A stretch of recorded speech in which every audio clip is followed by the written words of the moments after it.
G'day folks, and welcome back to the channel. You are here with the big fella. And before we get started with this next video and the details of the next build, first of all I wanted to say a huge thank you to a Facebook page called Wild Animals Australia. And this is pretty much the page that got my name and the channel name out there in amongst the community. And also probably the biggest contributor to the jump in the subscribership that I've got, which is pretty much more than tripled. Thank you very much for that. And also thank you to Frog Hotels and Ponds Australia, another Facebook page that also helps get the name out and accept my posts, all my froggy videos and pics and everything that I put up there. So it's basically just a matter of having to deal with the frogs that we have here. And I know there's a lot of people that are kind of bereft of frogs, and they make these hotels for them, hoping that they're going to come by and make good use of them. But if you build it, they will come, just like Field of Dreams. When you see that first frog and it comes up and starts making good use of your hotel, it's a real good catch. So it's just like someone discovering your YouTube channel. So it's very much the same. Okay, so getting into the details of this next build, we've got a few things we had to get from Bunnings, and just going to take you through that right now.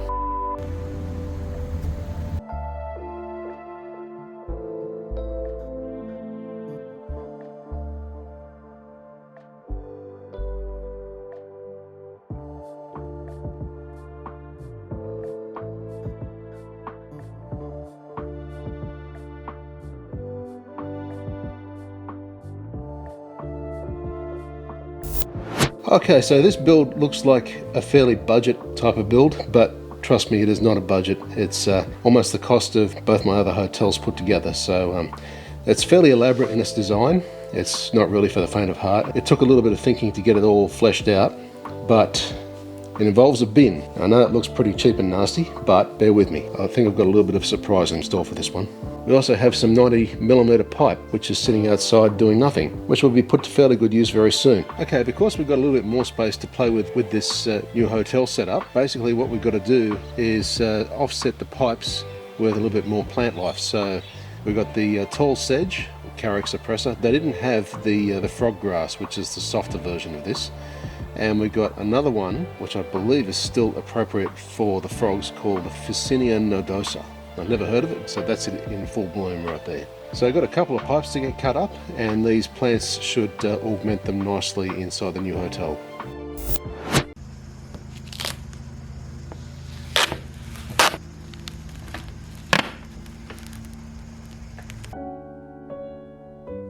Okay folks, so to anyone who's confused about why you'd use a bin as the centerpiece for a frog hotel, well, the devil's in the details, and here's some of that right now. So these 300mm long bolts, and what we're going to do is use 8 of those in a circle on this bit of acrylic. Now that bit of acrylic is going to be cut up and doubled up, and it's going to be put through those bolts. Similar to what I used to use with the pipe keepers in the current hotels I've got sitting outside. I'll leave a link for that. These are going to sit down in that little rut down in the bottom there. And the bolt heads are going to just sit there. I'm thinking about 8 of them. It's going to be evenly spaced.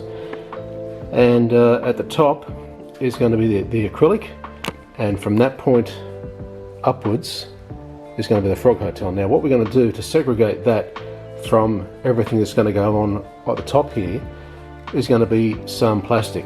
Okay, so we're not going to have any water exposed down here at all. This is all going to be a void.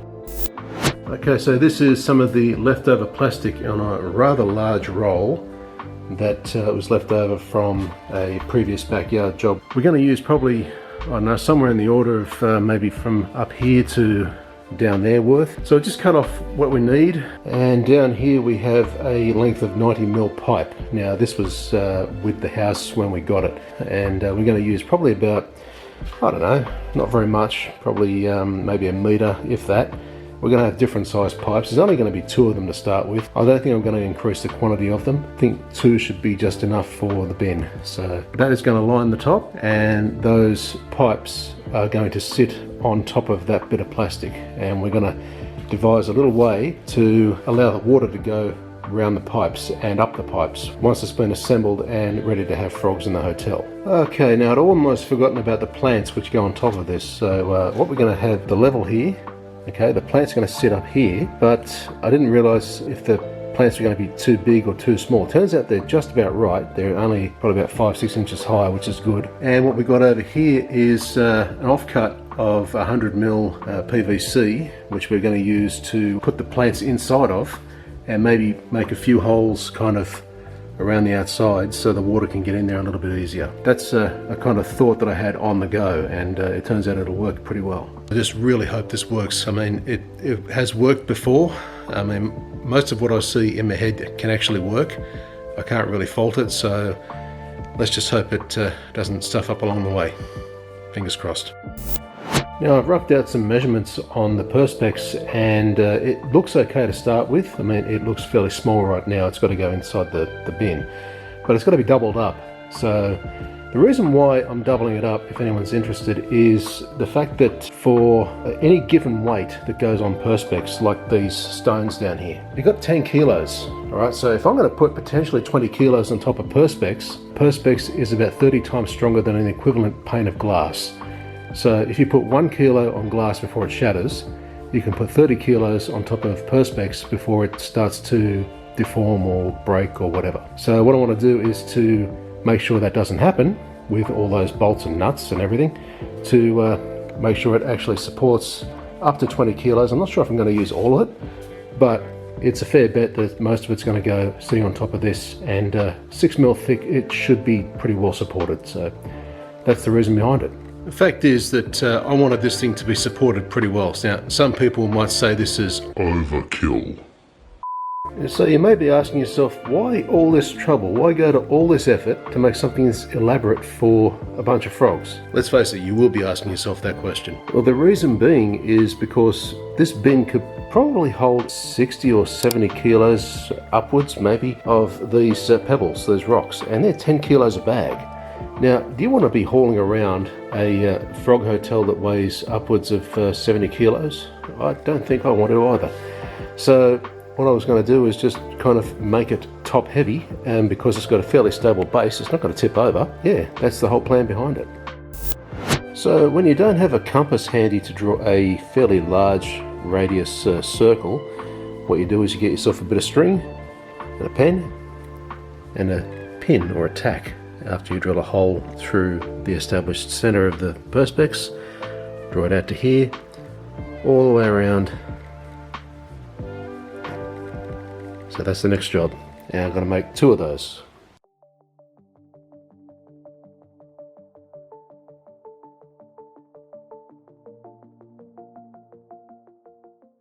So making a couple of circles out of a rectangle shouldn't be that big of a deal, but when you've got a bit lackluster geometry and rudimentary tools, then it kind of goes to a bit. So let's have a look.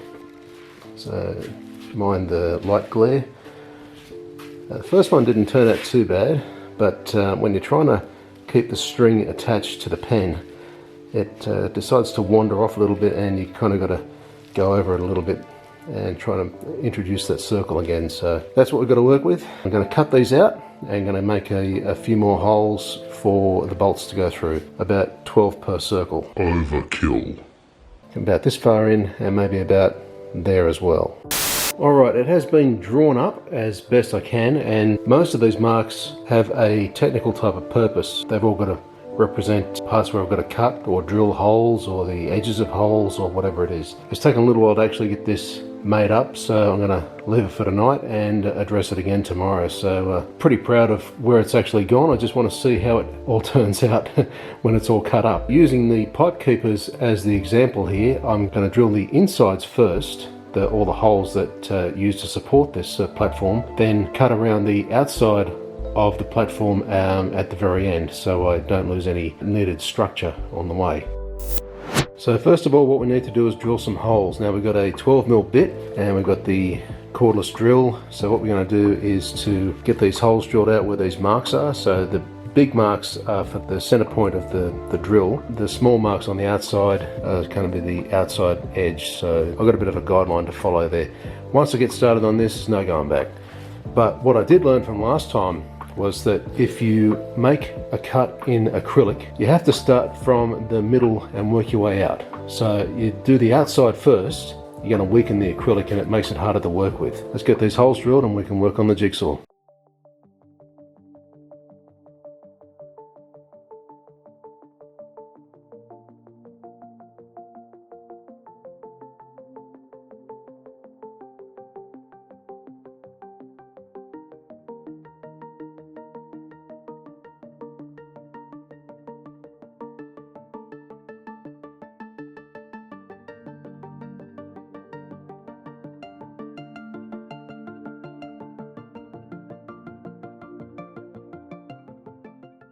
So as you can see from the time lapse, we've got all these pretty blue bits of swarf.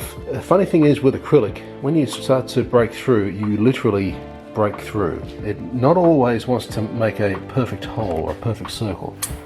So there's probably the only real perfect one there is, maybe arguably that. It reminds you like this that it's kind of not to be trifled with. So if you're going to make some holes in it, you've got to be really careful with it. So I don't think lubricant would have done very much for me there, because once you actually got through, I mean, I drilled half a hole in each one to get me started, just to make sure that it didn't snap. It only snapped right at the end. Okay, so I've just finished making the inner holes, and more of the Perspex snapping action has just occurred, so that's a nice little chunk out of that. So now all the holes are drilled. As you can see, not all of them turned out perfect. Just like some of these holes had to splinter or crack or fracture in some ways, as if it was their only purpose in life. It wasn't drilled very fast, it wasn't drilled slow. I tried both and got the same result. So it was going to happen one way or the other. We've got 12 per sheet, so I'm going to cut those down the middle. So guys, I'm about to do some work on this blue acrylic sheet here. So what I was going to do is get some tools out. Now I found this Black & Decker 450 watt jigsaw. It's about 30 years old.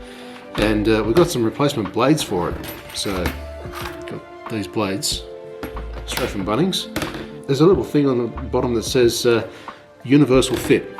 It fits most jigsaws. Well, I'm not sure it was supposed to fit this one, because that's now in tight. It's in hard, right? I pull this. Here's the release lever. Okay, I'll pull this out. Okay, I can pull that out, right? That's locked in, and that's pulled straight out. Okay, takes a little bit of force, but what happens when you go through acrylic with this, and it's constantly back and forth the whole time, pulling against it, and it's not locked in properly, it just spits the bit out. So that's why we got another one. For not much expenditure and a little bit of time spent at Bunnings trying to find the right one, we've now got a new one. So there it is. I think it's 810 watt. Yeah, that's right. At 810 watts, almost double the power of the old one. And there we are. So we'll get this set up and we'll get it started. So this little unit comes with two timber bits, which are quite aggressive teeth in them. One metal bit, which is fairly fine. So what we're going to do is to get this sorted, load her up, and get started on some cutting.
So I'm in the process of doing what is probably the hardest part of this whole project, and I've gotten most of the corners actually cut out around this bit of Perspex, but it hasn't been without fault.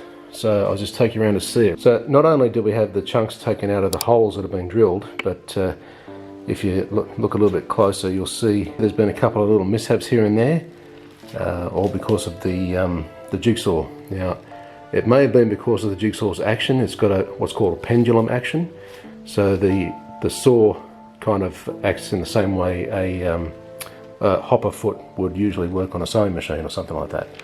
So it actually pushes it along as it goes. So you can actually turn that off, and I did, and I finished off this whole section here. But if you look closer, you can see this part here has been cut and it chipped itself out. But if you don't look too hard, you won't notice that it's held on by 100-mile-an-hour tape or gaffer tape. Yeah, that's kind of the progress for the night at the moment. What I'm going to do now is cut it down the middle and get the rest of the corners actually cut out, and we should be ready to go to assemble the two halves and put them inside the bin.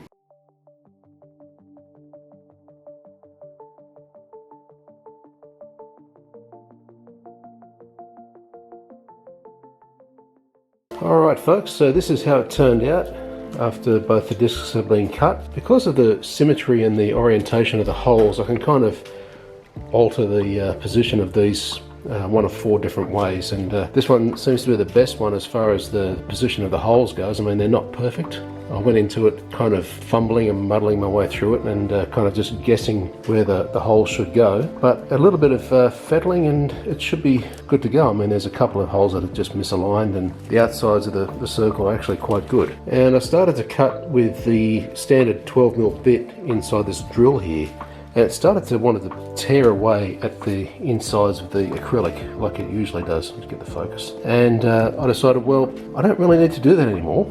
I can go for my old friend the Dremel. Okay, so I got the Dremel out and started to get the insides just trimmed out nicely to size, because this bit will fit inside them quite nicely. I'm not sure about there though. I'll give it a go.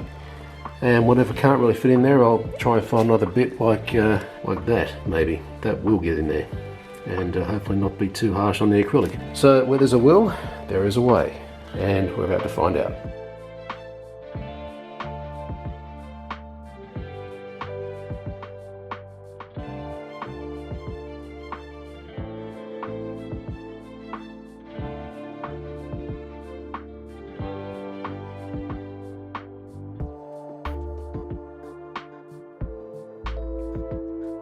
So now this is in, but there's a problem. It is a very tight fit. So what I need to do is to get this out very carefully so as not to shatter the perspex, and trim off some excess around the edges until it doesn't feel like it's squeezing in there. But that is pretty much the depth that I'm looking for. So a bit of plastic will go over there. We'll get some rocks on top of the plastic, and then the pipes on top of that, and we're golden.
So now I've done several hard cuts with the Dremel. I haven't exactly been kind to it, but it's still oversized as far as diameter goes. So yeah, it's still going to need probably another couple of millimeters taken off around the edges at least. As it is right now, it jams in and it doesn't want to sit on the bottom. So a little bit of work to do. So now I've just done a final go over of the perimeter of these discs while they're all bolted together, and it looks like it's starting to sit at the right height now at least, and it's actually sitting a little bit below those black marks, which is a good thing because that's kind of what I was hoping for. Kind of how it's sitting right now, it's actually sitting level and I'm pretty happy with the fitment. I should be able to get the rest of the stuff all thrown in, and it'll start to look like a frog hotel instead of a bin.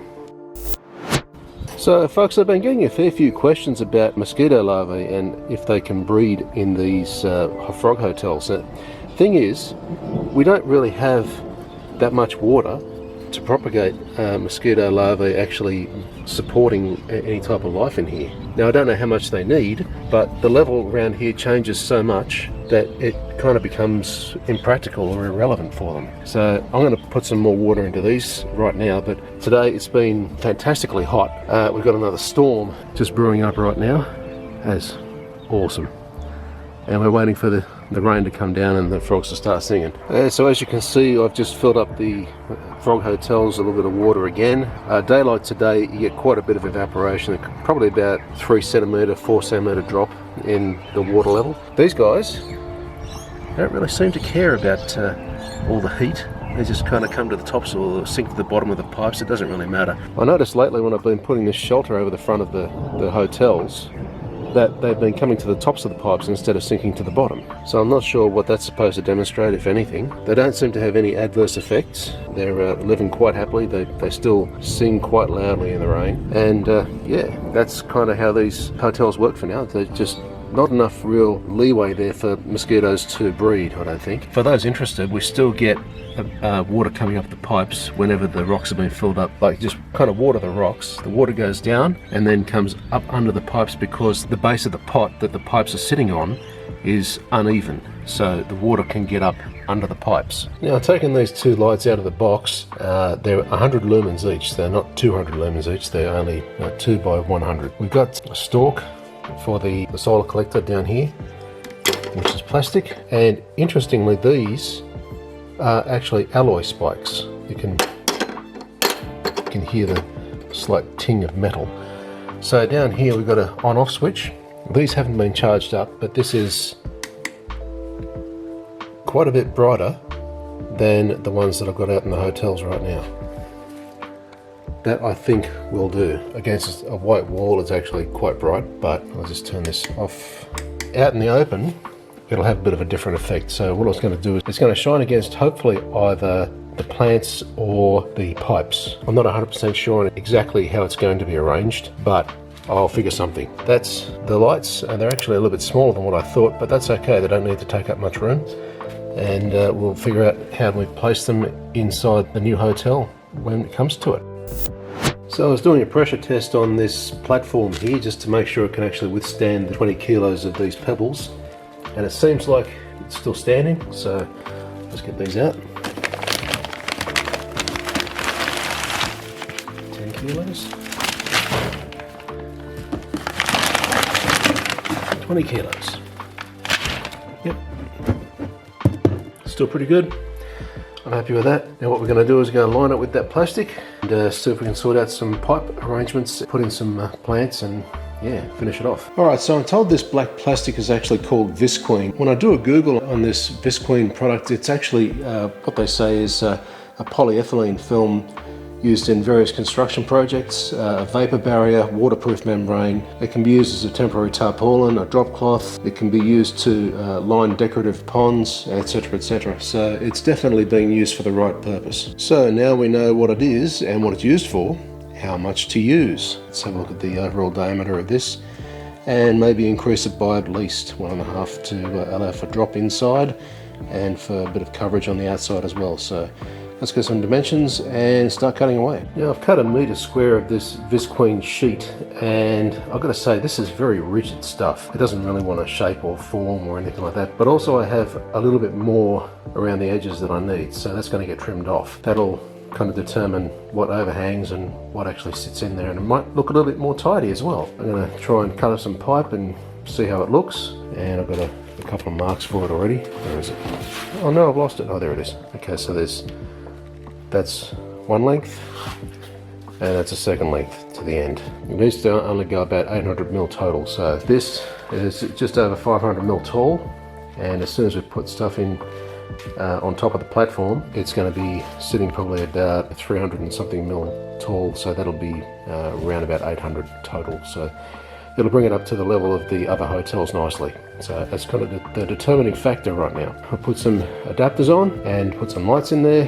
That should be about it. So I was looking for something that would help me get this black plastic stretched over the required areas for where the pipes are going to be put. There's a yellow band, a stretching strap type of thing. It's good enough for the job, but now I've got to find another way to kind of flatten out everything that's inside there. I'm thinking maybe use a heat gun. Not sure. I'm going to give it a try and see if I can kind of get all the wrinkles out. So one application of a heat gun at about half heat for about 2 minutes, and inside it's marginally better. It's kind of ironic that you have to use a heat gun on a day like today. It's 35 degrees out. It should basically form itself. That being said, it's actually quite roomy in there now, so there's not as many folds, not as many creases. It's pretty well formed. And what we'll do now is just get the pipes in there and some rock and see how we go. Okay, so it is still pretty hot in here, but I just finished cutting up the pipes and we'll see where we're at. And they look not too bad, so let's just take a look. This is kind of how the pipes sit right now. What we're going to do is have these two 90mm sitting here with the end caps on them, the 45 degree joiners, and a 100mm pipe there and a 100mm pipe over here for the plants. Now at the front, I'm hoping we can actually put some lights here and maybe a kind of a indented area for where the pebbles would usually sit. Get a little bit more water in there so that frogs have got somewhere to kind of dive into. Maybe not propagating mosquito larvae. We'll see how that goes. Yeah, that's kind of the plan at the moment, and yeah, it's kind of working out. We've got these two pipes in here, and I've made some divots down the bottom there. Now what those are for is because this is going to sit flush against the plastic like that. Now if I put the water in there with the rocks, okay, there's no water going to go up there if there's no little divots in the bottom or little cutouts at the bottom of the pipe. So what you do, instead of having to put water directly through to the pipe to get them wet, what you do instead is put some divots around the outside, and then the water then flows up the pipe as well as the level of the rock. So that's on both of these pipes here, as you can see. Okay, and on the other side, we're going to have these two pot plant holders, for lack of a better word. So they're 100mm each, and these are 90mm each. So the 90mm are for the frogs, the 100mm are for the plants. The difference being is that I've put in some randomly placed drainage holes all around. That's the difference there. That's just there to get the plants enough moisture while I'm filling up the rest of the hotel. So you don't have to just water the top anymore. It kind of goes in through the rest of the root ball. So that's kind of how she sits right now. Again, yeah, I know I still have to trim off all the stuff around the sides, and yeah, it's just been one of those days where you kind of lose focus because it's just so bloody hot. What you want to do is just try to get more of the hotel done. If it works, it works. If it doesn't, well, there's the old saying, improvise. So I've taken the cover away from the current hotels. It's coming on to sunset now, and I've just filled up the pots with a little bit more water. They're going to have another hotel in the middle here somewhere. Alright, so I've cleaned out the 90mm frog pipes, a lot of swarf inside there and a lot of dirt, so they're all cleaned out now and they're good to go. So we're going to put those back in the hotel. Going to start finishing it off.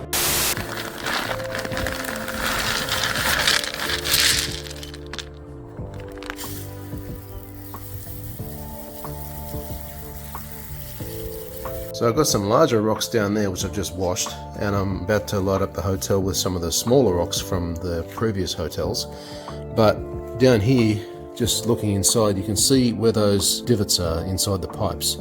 So you can see where the water's going to come in. Once it comes, it kind of works its way up the pipe. And I almost forgot the light holders, which are 15mm PVC, and they're about 150mm long each. They'll go in somewhere around front corners, kind of highlighting the plants when they go in.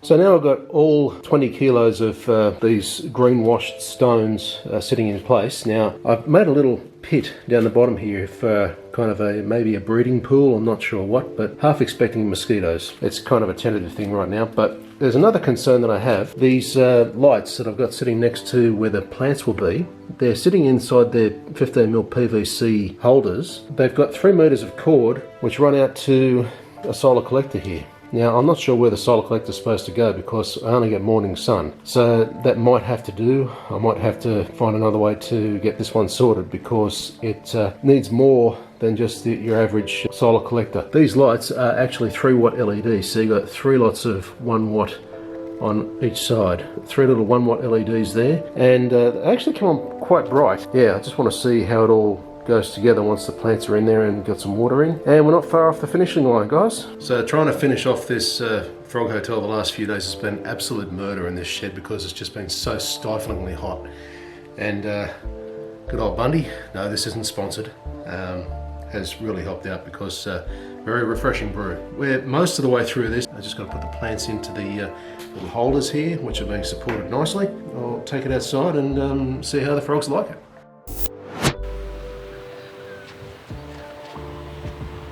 Okay, so here it is, sitting in place and ready to get some water. So we've already got some frogs sitting up near the tops of the pipes, which I have been doing once the shade's been put over the top. I like sitting up there. So what we're going to do now is see if this holds water, literally. Just hope there's no holes in the plastic. I mean, it's pretty thick stuff, so it's designed to be a barrier, like a membrane. I hope it works out all right. We've already got the solar lights in the other hotels, as you can see, but there's 2 more lights, the little ones down here, which I've explained before. They're actually connected all out there to a solar panel which is behind that light there, which is the only real place I can put it which actually gets a corded feed. So there's no real other place I can put it around here. I mean, there's no grass that I can kind of just run it out to without it being a trip hazard. So there was a limit in the amount of choices there, and this is the one that I chose. And as you can see, the plants are in and marked as such. So there's your Visqueen nodosa on the left and the Croaks suppressor, or the tall sedge, on the right. I hope they do well. They're actually growing pretty tall so far, so taller than the others.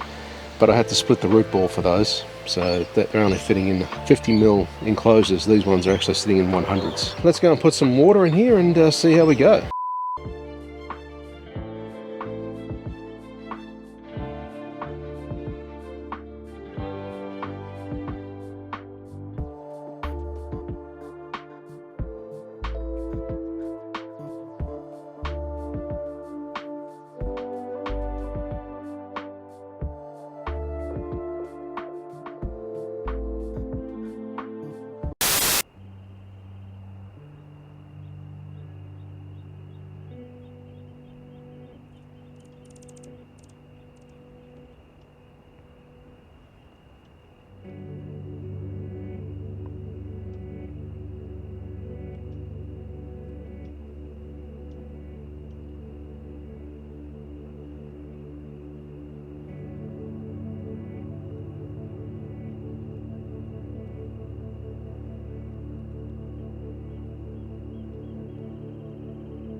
Okay, this is the day after the night before, and looks like the frogs have been fairly busy in here, and The water levels dropped maybe 15 millimeters, 20 millimeters down, but that's mostly evaporation. I'm going to fill it up again. I'm pretty sure the plastic is actually doing its job, and there's no tears, there's no holes in it. Fairly comfortable with that. And our little friend down here, he's only just woken up. I think he's about to start croaking actually, because the rain's going to come.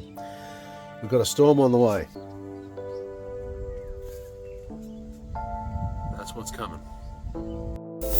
So there we are, folks. There's another one down, and I don't want to say it's the last one I'm ever going to do, but right now it's looking like it because I've got 3 of them. So if I can't split the hotels between 20 odd frogs, then there's a problem. So they've got pretty much the best of all worlds right now. So a big thanks once again to Kat from Wild Animals Australia Facebook page. There's a lot of good stuff on that page there. It's worth getting onto and having a look at. A lot of good articles, and thanks once again for getting the name out there. It's really appreciated. Basically, I came across the whole idea of the frog hotels on a whim.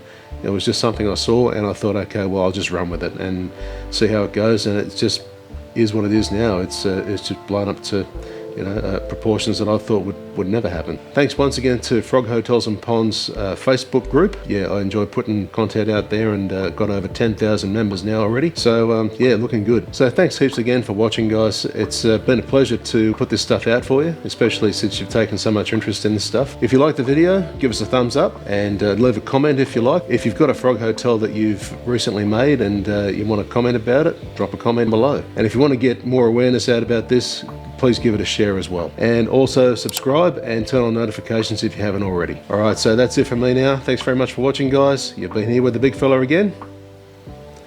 Have a good one.